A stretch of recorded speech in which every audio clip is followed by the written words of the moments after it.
Good afternoon. My name is Nils Stern. I'm the director of the OAPEN Foundation, and I will be guiding you through this session on Open Access for Books, which is part of the Voices from the Community series. And I think I will share a presentation with you.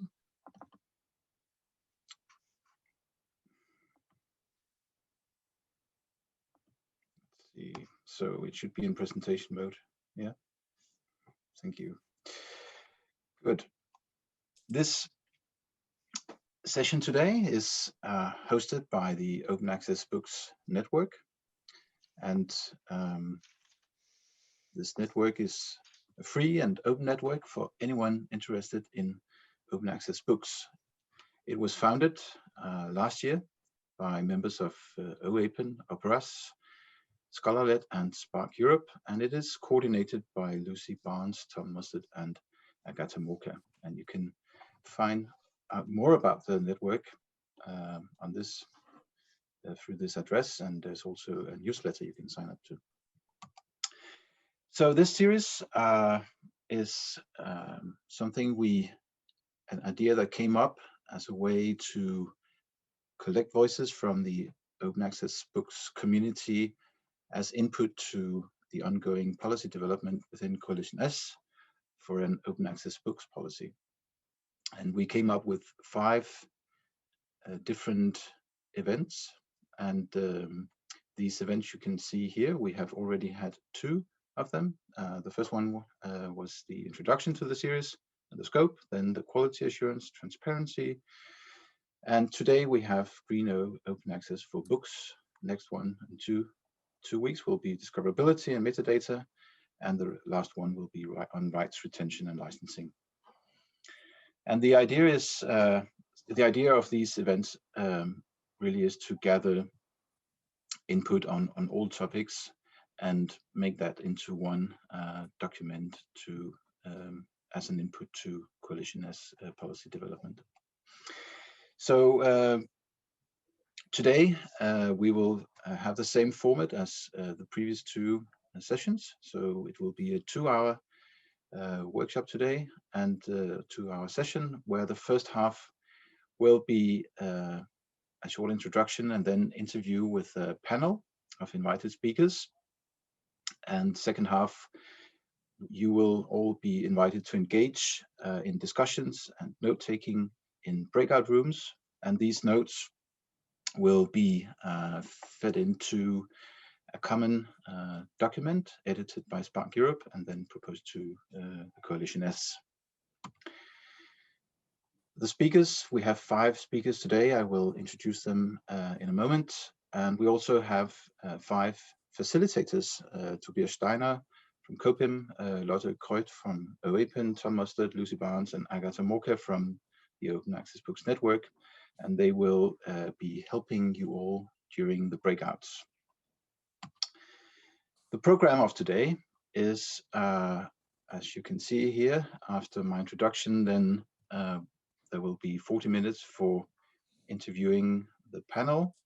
Then we'll have a coffee break, and after the break, Lucy will introduce you to how the breakouts work, and then 45 minutes for discussion in the breakouts, and then we will return to the main room, and Agatha will introduce a short poll, and then I will wrap up at the end.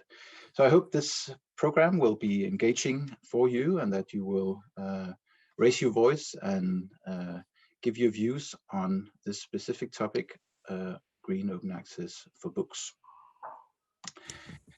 And before interviewing the panel, I will just share some very high-level reflections on the topic today.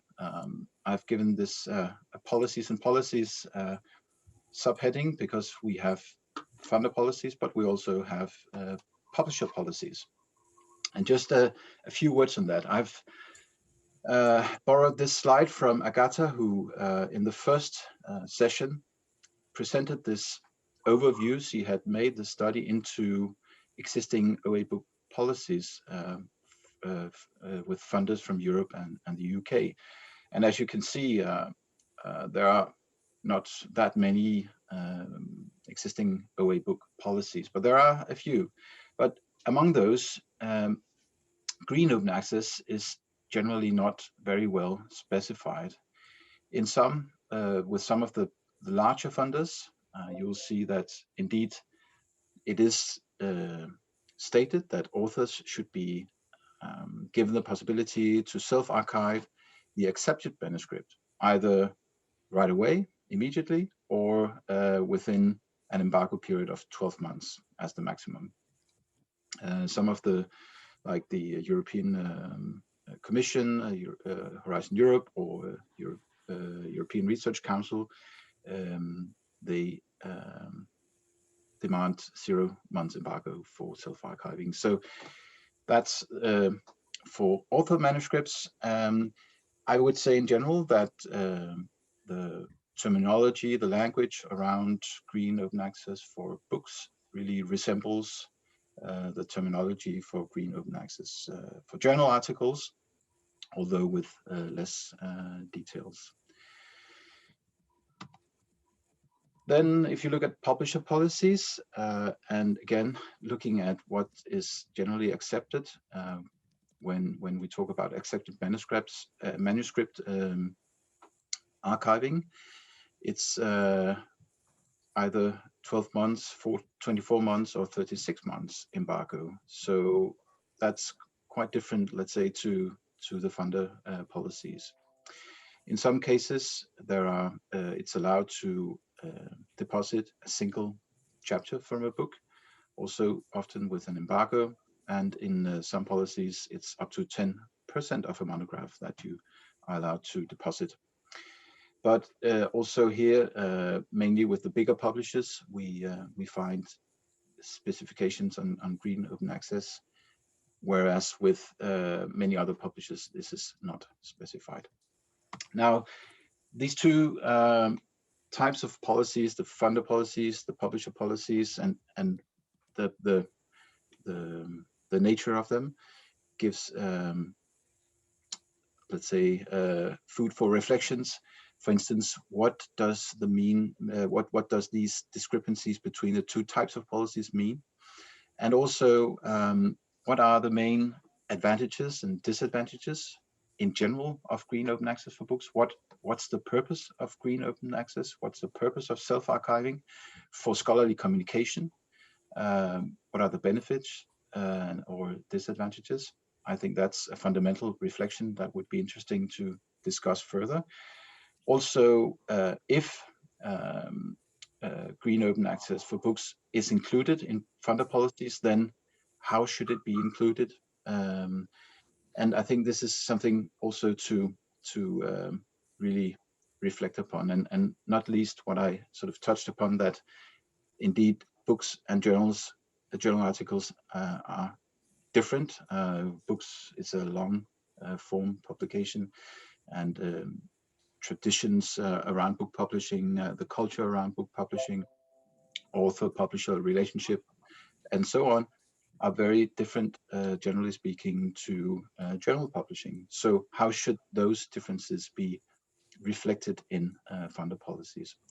These questions will be questions that you will be invited to give your views on when you come into the breakout rooms after the coffee break. But first, I will introduce the panel, because then I will begin by interviewing them on these topics.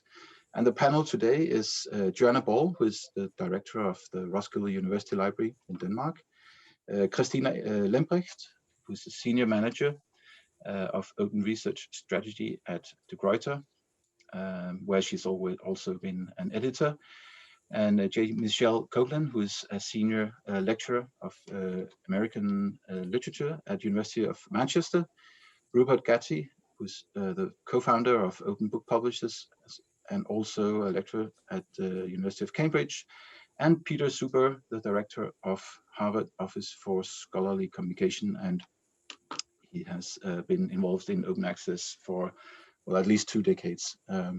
So this is the panel today, and now I will unshare my screen and ask the panelists to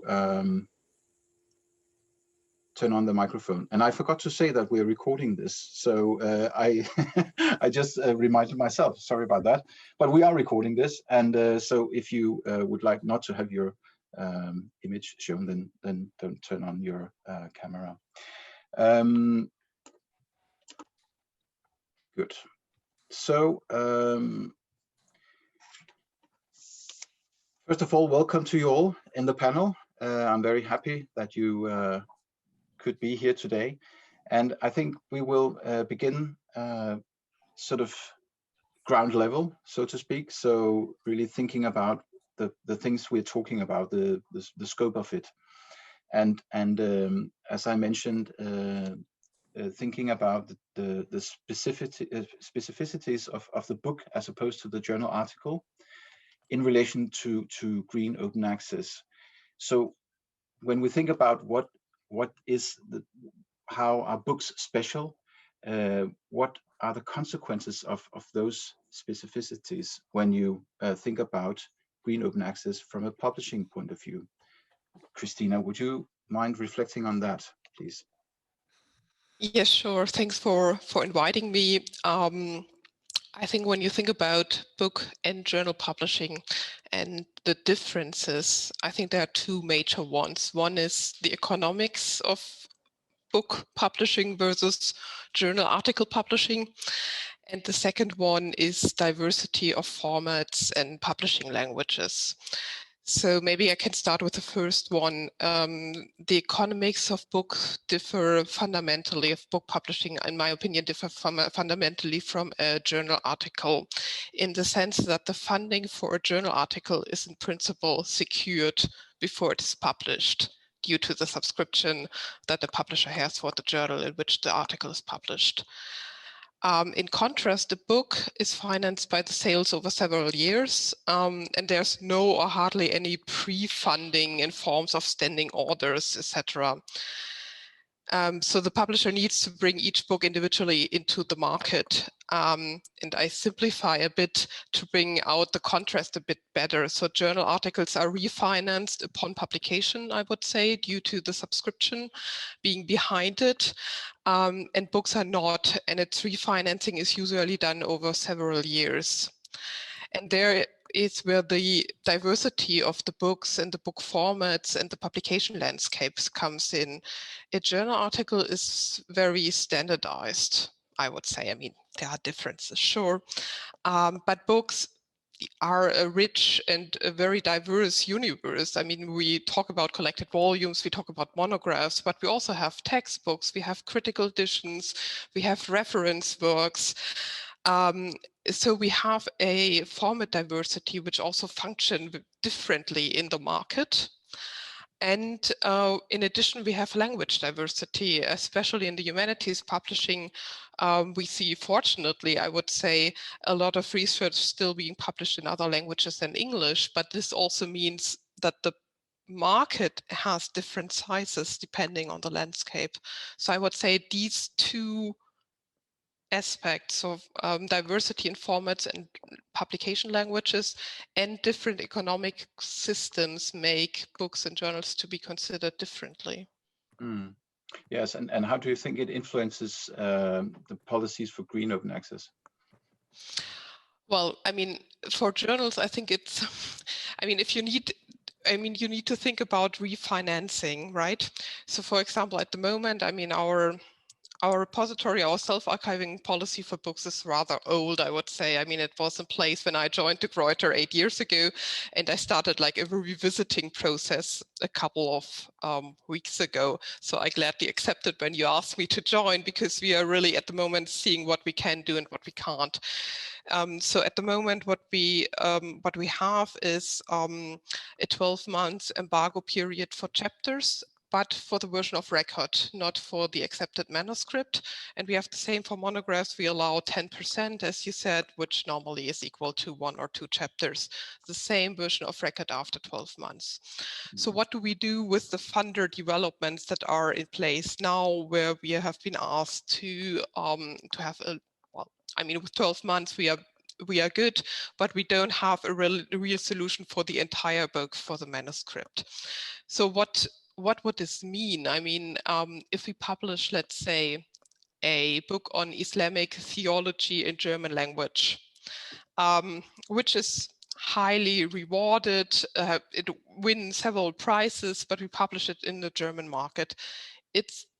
I looked it up. I mean, it's a book we published in 2019. I published as an editor. It's a good fit into our publication program, but it sold 70 copies, print and ebooks in addition. So what would happen if we allow, let's say, to publish the accepted manuscript version with 0 or no embargo? Can this be long time sustainable? Would we still commit to publish this book? Or would the publisher then only go for, let's say, books that have a larger market, that are not that niche? So that's the question I put forward to all my colleagues in the editorial department at the moment is, how can we publish, or how can we make our closed books more open, but at the same time being still sustainable economically, economically sustainable, sorry, and at the same time allow our portfolio to stay the portfolio, because we are really proud also to be publishing these niche topics Yeah. in still national languages. I think this touches already a lot of the question marks, so to say. Yeah, definitely.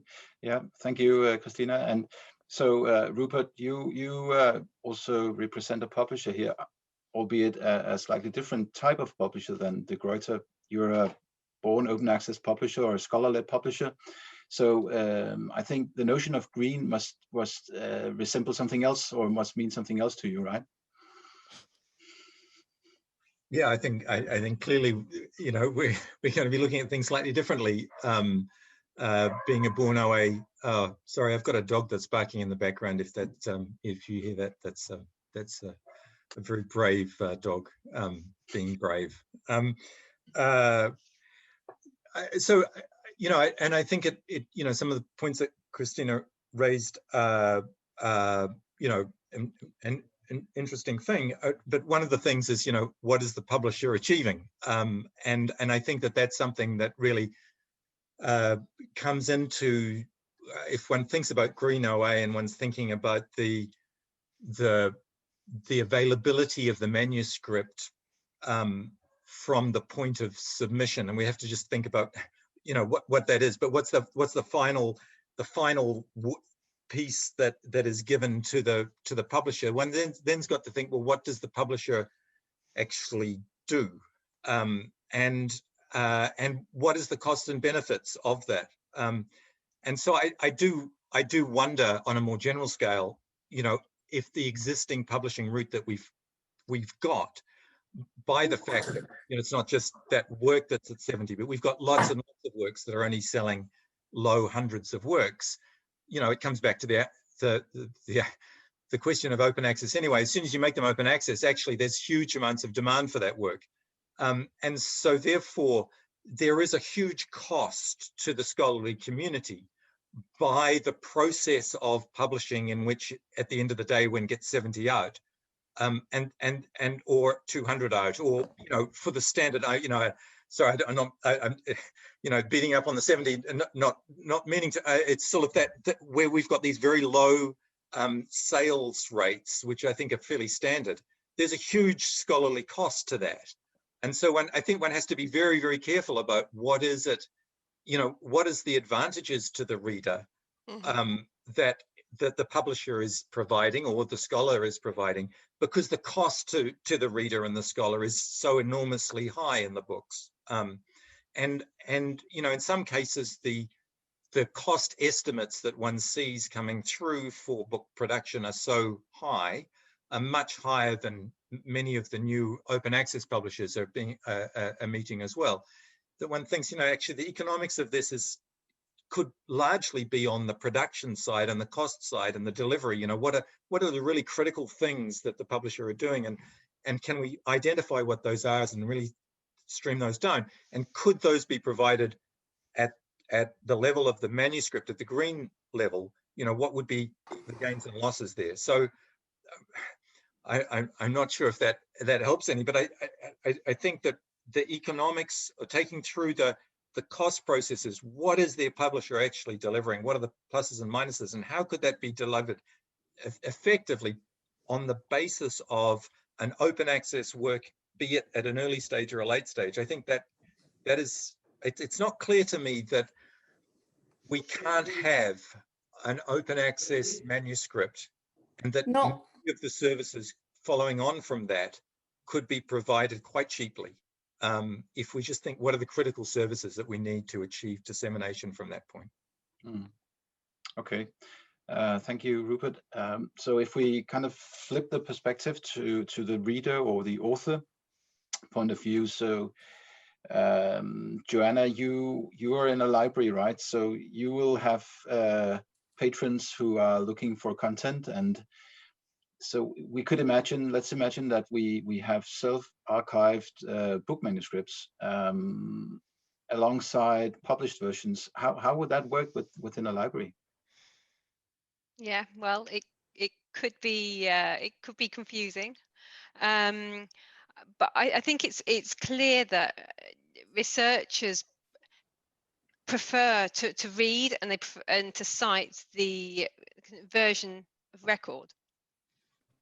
I mean, if you just look at that recent Springer white paper on articles, and if that's the case for articles, then I'm sure the same would be applicable for books. And within libraries, we found it hard enough to kind of wean readers off print books and onto kind of fully functioning print versions, let alone perhaps then expecting them, weaning them onto fully functioning EPUB versions, let alone kind of weaning them off that onto something like a PDF, which is really quite difficult to use and navigate when you're talking about something on a large scale. And I think that for researchers, I think they are used to using repositories, they're used to self-archiving. So I think there wouldn't necessarily be confusion from their perspective, but I think amongst our student population, it could cause a level of confusion. Yeah.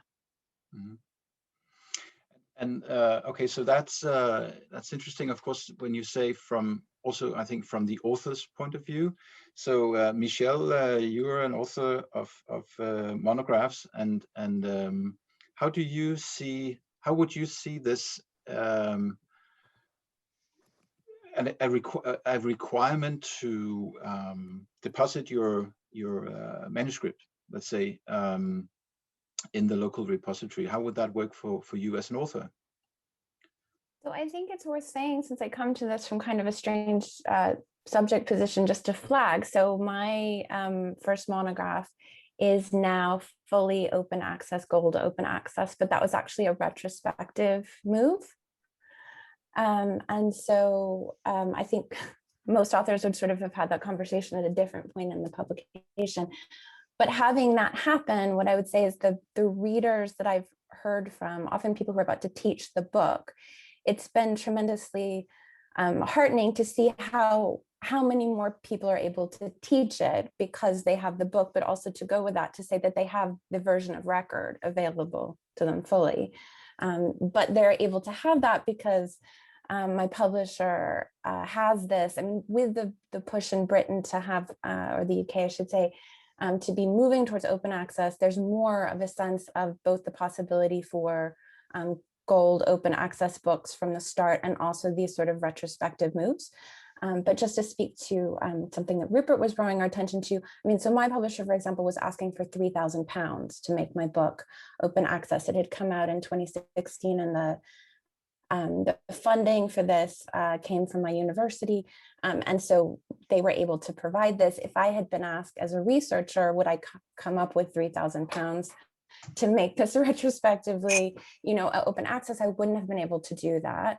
But because there happened to be these pots of money at my university and it sort of happened, I can say from having seen it, I mean, I can definitely vouch for immediately how many more readers were able to access it and the value of having them, see it with all of the archival work and all the illustrations as it was published rather than in some other form. I think depending on the kind of work that you're doing, certainly the kind of work that I'm doing, because it is very archivally based, I would say that it would matter to me, and I would certainly be advocating for some way in which the version of record could be what readers are actually getting. I mean, short of going gold, I'm not sure how we make that, possible. The other thing which didn't end up coming up for me, but I did sort of worry about a little bit when it was being made open access, is just that for the things that I had gotten permission for to reprint, particularly illustrations and that kind of thing that had come from archives, the agreements they originally made with my publisher were based on the idea that it would have a print run. And as all of you can imagine, there were not going to be, thousands of people buying this book. So I don't think my publisher actually made any additional agreements with any of those archives when they decided to make it open access. And I think for other researchers, it might be something that we need to think about, sort of how to build those into the contracts that are being written. Yeah, that's a good point. So Peter, if I may ask you, sort of coming back to this, the inherent differences between books and journal articles, and what implications that has on defining self-archiving policies for books, in your view? Sure. Sure. A couple of the other panelists have said books are inherently more expensive to produce. That's true. It's something we have to work around. Articles are more expensive than some authors can afford to subsidize, but books are much more expensive. Another possibility that hasn't come up yet is that book authors can make royalties. Realistically, they don't make royalties on academic monographs, or they range between 0 and meager, and I wish more authors understood that. But because it's possible to make royalties, many authors are reluctant to put their potential royalties at risk. And so author consent is a greater problem. Authors don't make royalties from articles, so their consent is a little bit easier to get. But author consent for an open access book can be harder. Authors have to be talked down from the possibility they might lose money. Another difference is that I think the access problem for conventional paywalled books might even be worse than the access problem for conventional paywalled articles. The cost of a typical academic monograph today in print is unaffordable to most scholars. And if a monograph only sells 70 copies, or let's say 300 copies, it's still located in very few libraries and very hard for readers to get. They could use interlibrary loan, but again, there might be more demand than interlibrary loan could satisfy in a reasonable time. And so there's a greater demand, I think, for reader access to books, even than there is for articles. And that's an argument for green. That is, it strengthens the argument for open access. Apart from those differences, I think the other panelists have covered the territory very well. And how could that be reflected into a policy, let's say a Plan S? What should be considered when defining it as a policy then? We've seen a good range of policies already. You can do it after an embargo. You can do it with a certain fraction of your book. Another option that hasn't come up yet is that you can do it in a different version or a different format. That is, there is an equivalent of an accepted author manuscript in contrast to the version of record. And that's typically the one for articles deposited in repositories. Something similar could be done for books. Another strategy taken at some publishers is to allow open access to, let's call it an inferior file format, but an identical textual version. So if the publisher distributes a PDF, the author can distribute it in HTML, something like that. I know one publisher that allows, who uses high-res images where images are needed in the book, but low-res images in the open access versions. Again, the content is the same. It's not like the difference between an accepted author manuscript and a version of record, but there's still a difference in versions. And if a publisher is nervous about allowing open access to the identical version that they're publishing, they could make one of these tweaks. So by the way, I'll mention one more possibility. Yeah. I think funders and publishers should consider the possibility of open access to preprint books, where the preprint is equivalent to the accepted author manuscript. Many book publishers, far more than most authors realize, are willing to publish a PhD dissertation, which was already open access. Consider that to be an academic monograph. It's a book length work. It's already been distributed. Many authors fear that publishers won't accept an open access dissertation as a book, and so they demand long embargoes on their dissertation. But their fears are generally groundless. Most publishers are willing to accept those. And one reason they are is that they don't publish dissertations without revision. They're too dry. They need improvement. And if the published version of a book preprint is different from the preprint version, let's say sufficiently different, then I think publishers that are already willing to publish dissertations should be willing to publish preprint books that are already open access. Christina, I know in this is could be an issue in Germany where you're based. How would you think of this idea from Peter regarding the preprint? I mean, I'm at the moment we are thinking about. We have been focusing on the version of record, so moving away from the version of record or leaving it with the embargo we have, and say, okay, we have the accepted manuscript version, so the preprint or the version before peer review, depending. So the dissertation, for example, before going into the peer review process, because we do publish dissertations, definitely, because in Germany it's also a bit different because you have to publish your dissertation, being it on a, you can publish it on a server, on a preprint server, but yeah, most scholars still choose a publishing house, but it's still with a revision process. So these dissertations undergo our normal peer review processes. So considering to publish the accepted manuscript version without an embargo and then publish the book could be interesting to see.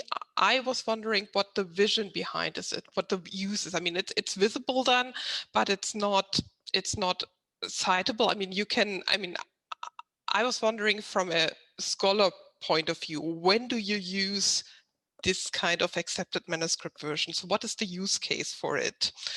Just to get an idea of what is written in the book, and then if it's really relevant for your research, you're going to approach the scholar or your librarians to get the published version. So I'm very interested in the use cases of and the use and the vision of these for the scholars. Mm-hmm. So maybe we could ask, about this, right? So Peter, Michelle, or Joanna, for instance, or Rupert, if any of you have a good use case, share it, please. I have, all my open access books are versions of record, so I can't speak from experience about books, but I have accepted author manuscript versions of articles, and I'm delighted when people cite them. And when I need to cite an article for which I don't have access to the version of record, I'm happy to cite the AAM. I think they're perfectly citable. And if you link to the version that you're actually using, the AAM, then you're not misleading the reader at all. It's also possible to read and benefit from the AAM and cite the version of record, even if you don't have access to it. That is, you can give a full citation. And a good AAM will link to the published version, if there's a link, or at least cite the published version, again, to help the reader and to avoid misleading anybody. So I wouldn't emphasize the uncitability of AAMs. I think they're perfectly citable, but we have to change practices. It's more a custom than anything else. Mm-hmm. Michelle, do you do this? Do you have the same practice as Peter? I mean, I was going to say, I agree with the idea that it's custom. And so I think by the training that I've had, I would tend to not cite something that was in an author's repository, though I might use it to read it, to realize I need to go and, approach my librarian, or alternatively write the scholar and say, could I have a copy of this?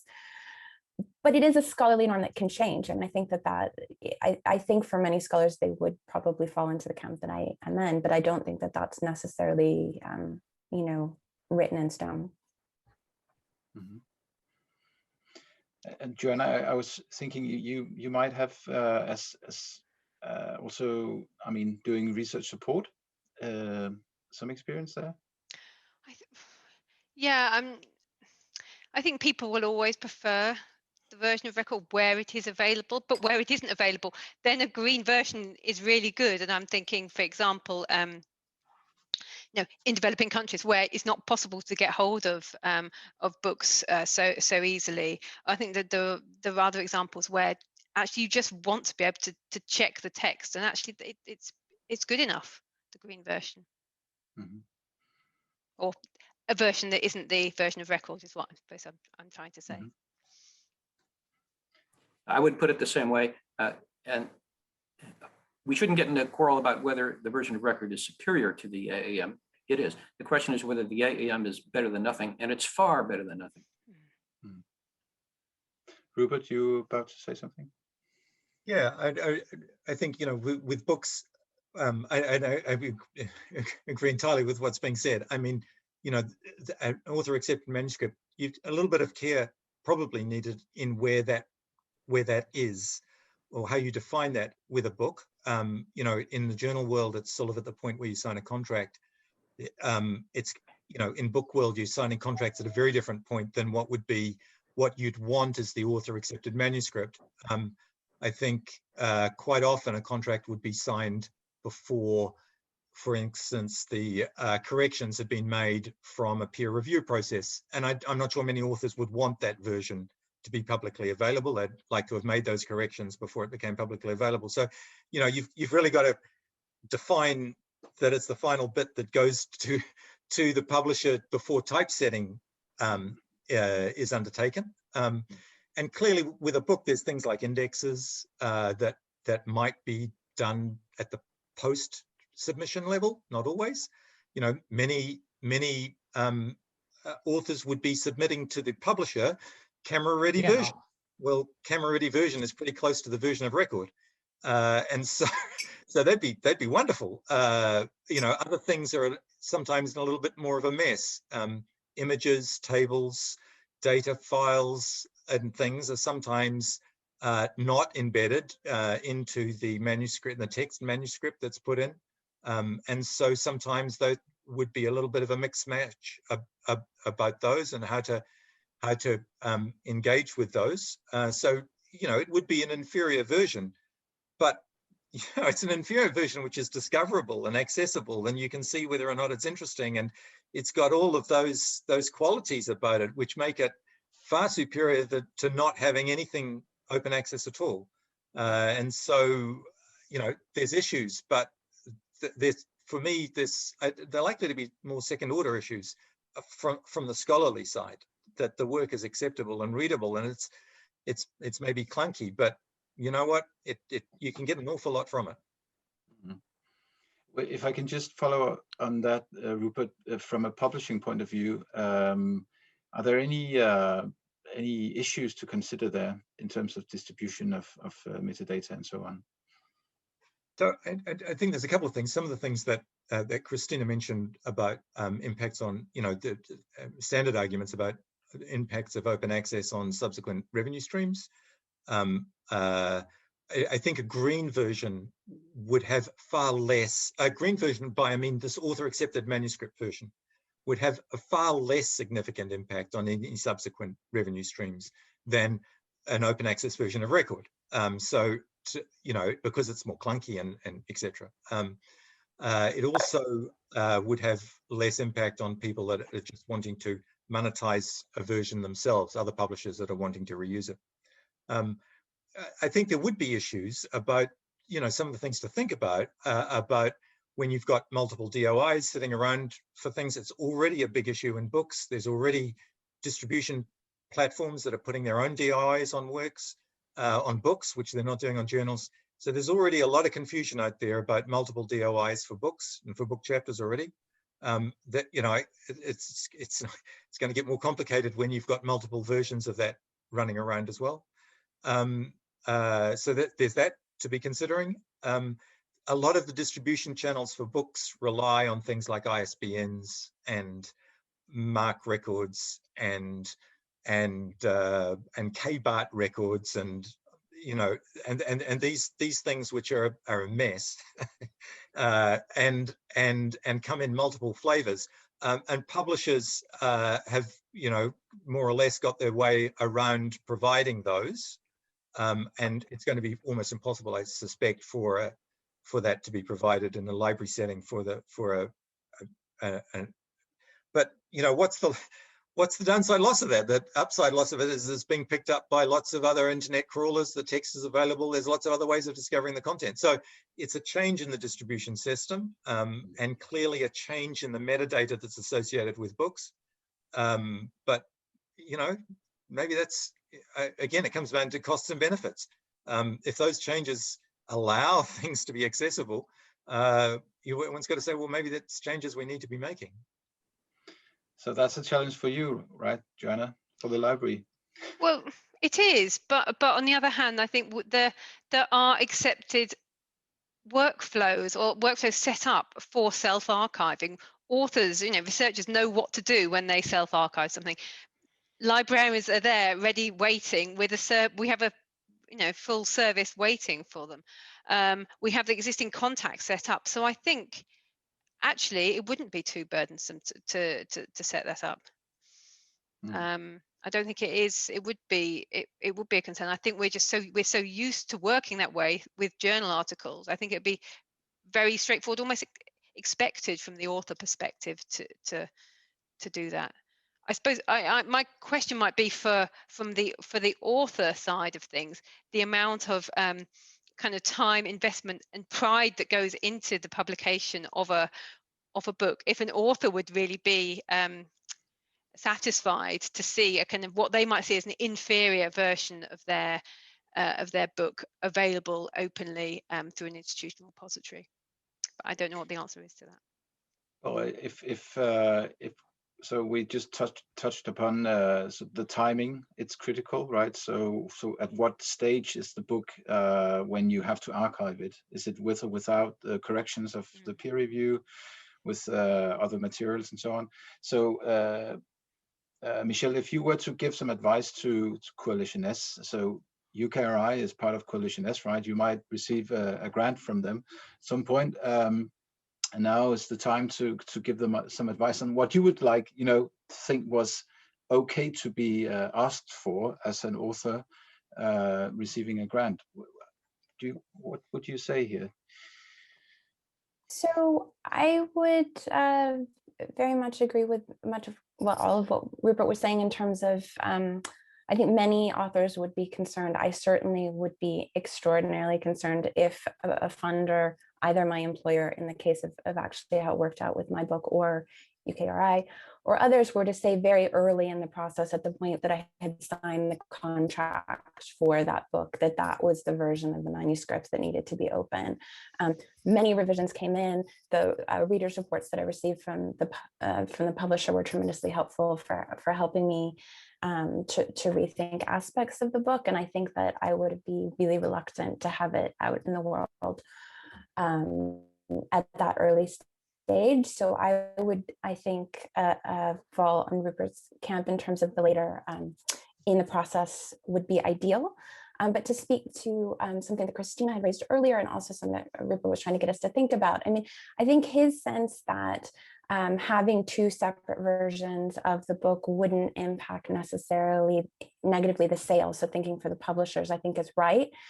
I don't know if my publisher is alone in this, but something that they told me that surprised me, and I think it bears on this, even though they're thinking about this from the gold perspective, is that actually all of the books that they have gold open access for, they now have the best sales for. Now, not over all of anything they've ever published, but actually that they've seen, whereas they were initially concerned it would hurt sales, and they were sort of going along with this because funders in the UK cared about it, they've actually seen a large uptake in all the series that have those. So that's from the gold perspective, obviously, but I think that does bear very much on what we're thinking about.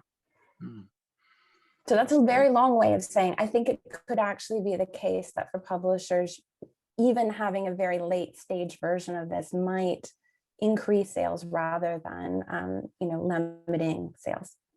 Mm. That's an interesting point. I was also wondering, Peter, I know you, of course, you might not be influenced by Coalition S funders for grants, but well, maybe some other. What kind of advice would you give at this moment to funders coming up with books policies on Green OA, of course? Yeah.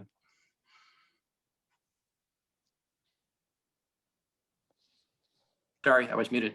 Yeah. First, I want to support Michelle's point that the submitted version is not the one I would like to distribute. The accepted author manuscript, which does include all the peer review corrections and revisions, is one that I'd be very happy to distribute. So I think the funders should be careful about which version they are encouraging or requiring open access for. It should be basically the last version the author touched.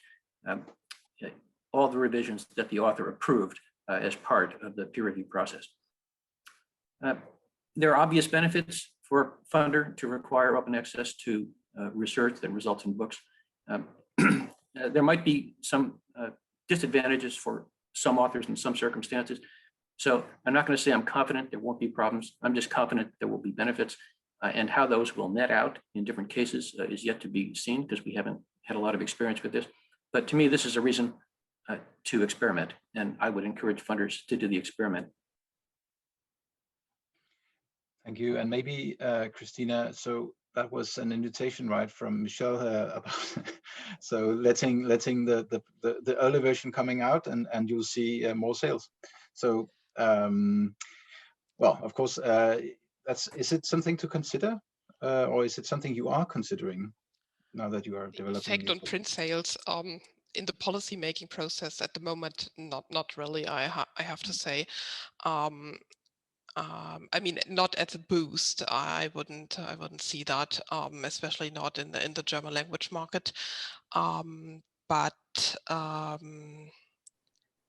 I mean, when we look into the gold open access publication and the boost on print or not, it really depends, in our case at least, on the publication. So we are seeing a positive impact in some publication, and we see up to 50 copies sold for some other print gold open access book publication. So it's not that I can see a trend there, which is boosting in overall print sales for open access book. It really depends on topics, languages, market, etc. So for us, this is not as visible as it is shown in some studies. It really depends, but I mean, we have Spanish language book, we have Italian language book in open access, and the print sales are, yeah, sometimes under 50. So it's not not boosting, but there are other examples where we had a handbook on open access in German, for example, where you can see that the print is still very much asked for. What I'm thinking a lot when looking into how to frame our green open access policy in the future is what impact it has on our gold open access policy, actually, and on this kind of embargo solution that Michelle outlined as well. So after having been published traditionally, then after a certain period being published like in open access. So, and I think that's something also which Rupert might be interesting in to see, like, when we allow for a lot of green open access, is that not an easy way out for not funding gold open access? So that is one of the questions. We have been piloting some, what you call collaborative open access funding models, consortia funding models, also in Germany. With a German library consortium, and within this model, the librarians choose the titles within a certain subject areas they would like to see published immediate in gold open access with no cost to the author. So when the choosing of the title was made, the comment of the librarian was for one book that was published in, actually already the dissertation was in a repository published, and we decided to publish it as a book. But this book, even so it was awarded and it was highly relevant to the field, the librarian said, no, this already is available in green open access, so we don't need to consider it for the funding for the gold open access. And this is something I'm thinking more than in print sales, etc. is what does it do with the development of the gold open access models, which, well, I think we all agree are a better solution than the green way. Okay, so this also points to the timing in a policy of Yeah. when is the author accepted manuscript released. Just a final question before the break. I think Rupert, so you are both a researcher and a publisher. Your advice to as an input to Plan S for green open access? I think that it's there to. I think we should be having some sort of author accepted manuscript there as part of it. I think though that there needs to be recognised that the difference between an author accepted manuscript and the version of record in a book is significant, and so it is significantly. In many cases, it's a significant improvement between those two. And so I don't think you taking up Christina's point, I think that funding to make that transition from a green work to a gold work is going to be an important part. And whether that's direct funding or whether that's indirect funding by producing infrastructure to support that, to think about ways of doing that, I wouldn't want to see them say, well, that's, green, done and dusted, we're out of there, because it is an inferior work that is being put out. And one's got to recognize that it's a little bit of a cop out. But it does mean that it puts some pressure on the publishers to be thinking about what is the service they're providing in converting from that through to a green one, and what's the value of that, what's the cost of that, and thinking about how that can be provided most effectively. Thank you, Rupert. And thank you all, Christina, Michelle, Joanna, Peter, and Rupert. We will now be having a coffee break until 4 p.m. That's Central European summertime. And then we will come back to this room, so please stay here. You can go away, have a nice cup of coffee or tea, and then we will be told how to get into the breakout rooms to have good discussions around this topic. So enjoy your coffee break.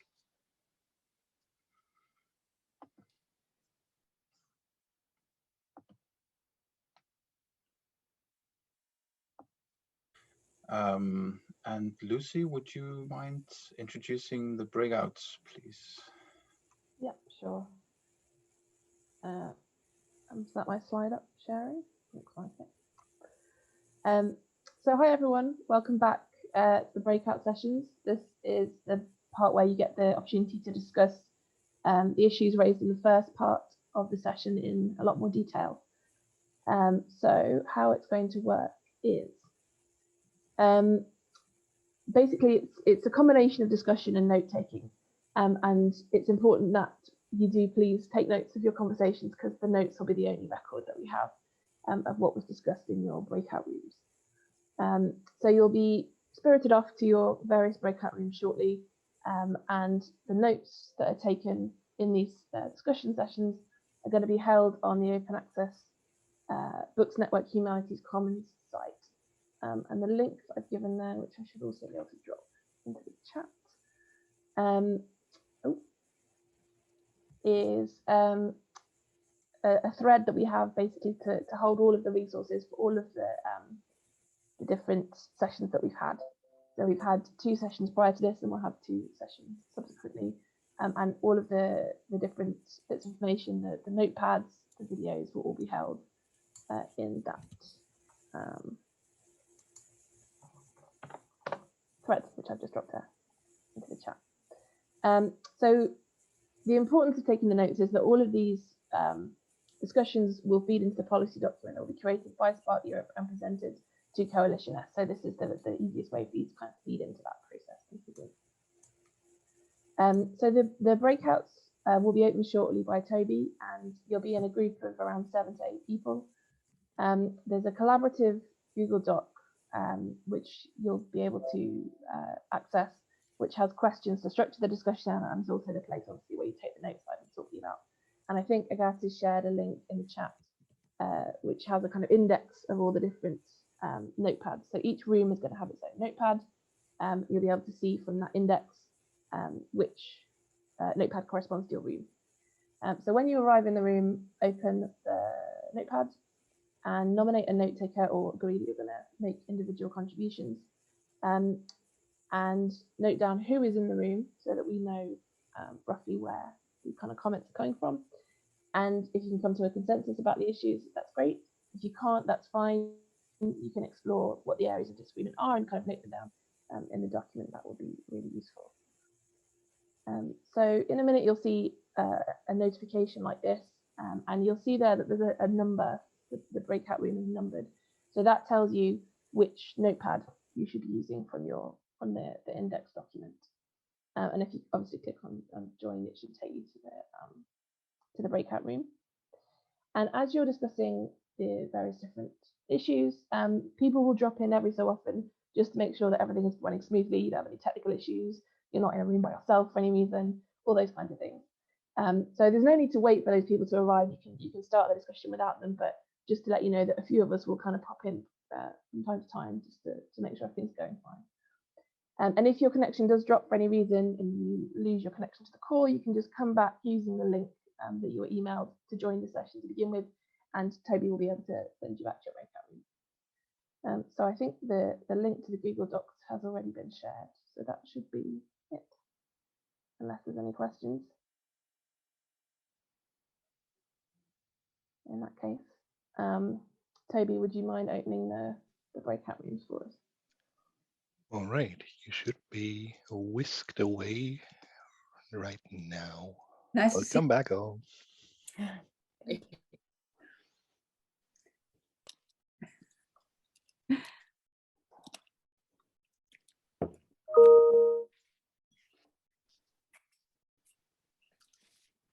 So welcome back all. I think the floor is yours, Agatha. Yeah. Yes, thank you, Niels. Happy to see you all back here. I'm glad that you survived your breakout rooms, and I hope that the discussion was good and exciting there. Unfortunately, we don't have time, as you know, to ask you how it was in each of the breakout rooms, but we would like to have at least a feeling of what was discussed and where, in which direction you were leaning. So we have a very short poll that I will run for you right now. It's just one very straightforward questions for you. So I'm launching the poll right now. And the question is, should the Plan S for books include a green OA self-archiving component? Yes or no? So please do vote. I will give you a minute or so. I hope that I know what the answer is, but let's see how the group was thinking here.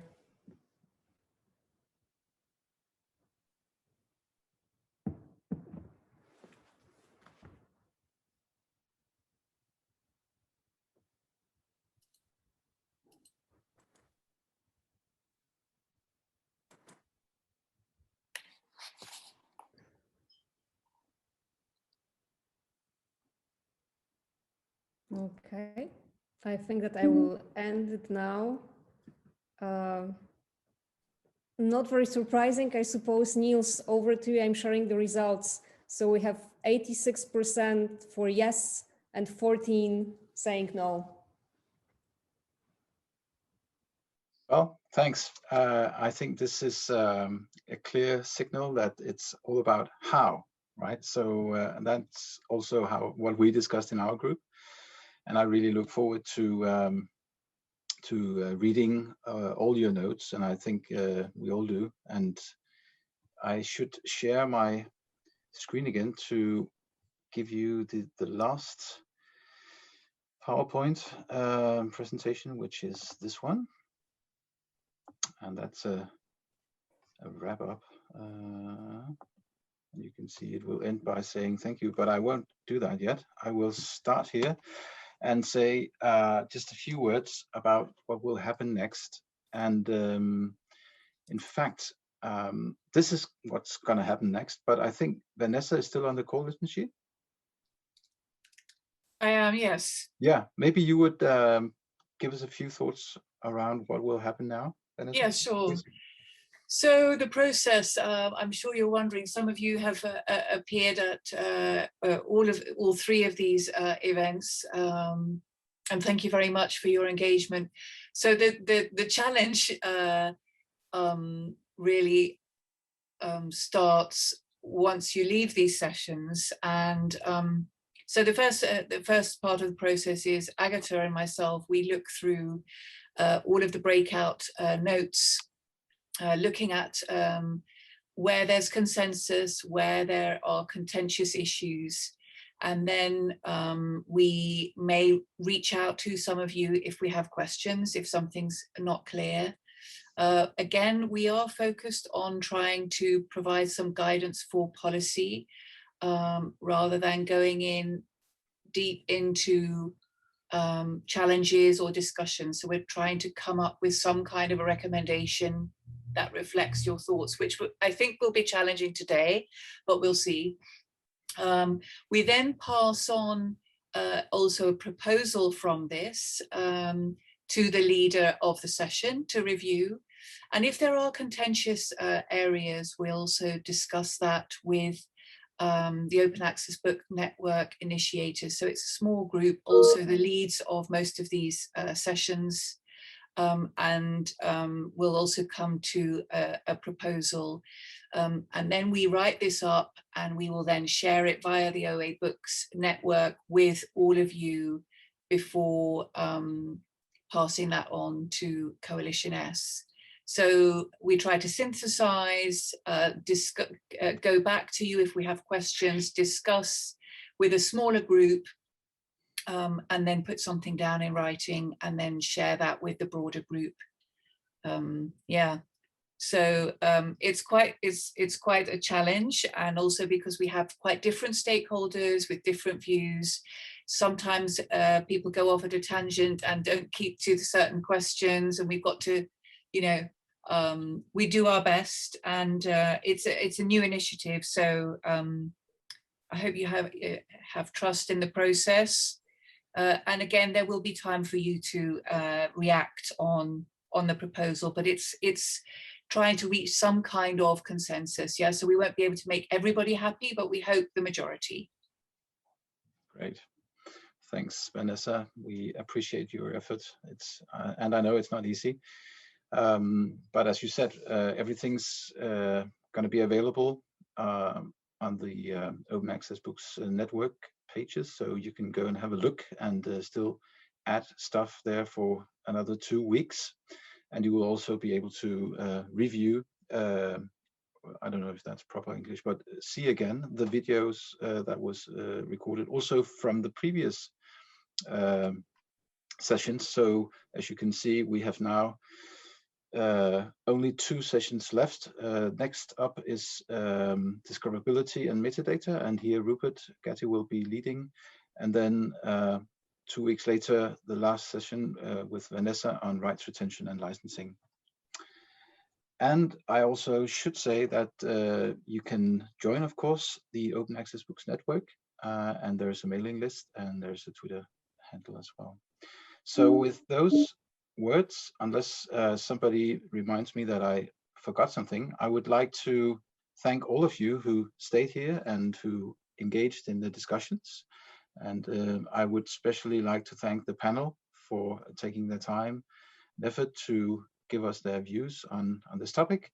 And also thank the 5 facilitators for your excellent work here, handling all the technical stuff as well.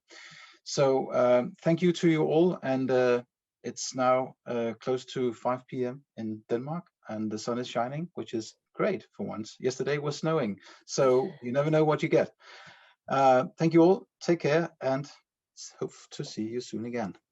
Bye. Thank you. Bye-bye, everyone.